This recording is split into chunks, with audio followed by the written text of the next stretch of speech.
Hello, Lucifer എന്ന ചിത്രത്തിൻ്റെ ഇന്നത്തെ ഏറ്റവും പുതിയ റിലീസ് കളക്ഷൻ റിപ്പോർട്ടാണ് ഇന്നൊരു വീഡിയോ ഭാഗത്ത്. വീഡിയോയിൽ മുൻപ് വീഡിയോ ലൈക്ക് ചെയ്യുക, ചാനൽ സബ്സ്ക്രൈബ് ചെയ്യാൻ വേണ്ടി ശ്രമിക്കുക. പൃഥ്വിരാജിൻ്റെ സംവിധാനത്തിൽ മോഹൻലാൽ, മഞ്ജു വാര്യർ, ടൊവിനോ തോമസ് എന്നൊക്കെ പ്രധാന കഥാപാത്രങ്ങളായെത്തിയ ചിത്രമായിരുന്നു ലൂസിഫർ. കഴിഞ്ഞ ദിവസമായിരുന്നു ചിത്രത്തിൻ്റെ റിലീസ് തിയേറ്ററുകളിൽ നടന്നിട്ടുണ്ടായിരുന്നത്.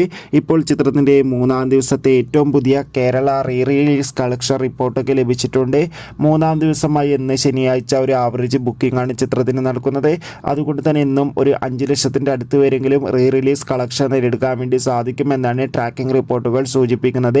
എന്തായാലും കാത്തിരിക്കാം. എമ്പുരാൻ എന്ന ചിത്രം ഈ വരുന്ന മാർച്ച് 27-ാം തീയതിയാണ് തിയേറ്ററുകളിൽ എത്തുക. എത്ര പേരാണ് എമ്പുരാൻ എന്ന ചിത്രത്തിൻ്റെ റിലീസിന് വേണ്ടി കാത്തിരിക്കുന്ന കമൻറ്റ് ചെയ്യുക. കൂടുതൽ സിനിമാ വാർത്തകൾ പെട്ടെന്ന് ലഭിക്കാൻ നമ്മുടെ ചാനൽ ഇപ്പോൾ തന്നെ സബ്സ്ക്രൈബ് ചെയ്യൂ. അടുത്തൊരു വീഡിയോയിൽ കാണുമ്പോൾ ഏവർക്കും ബൈ.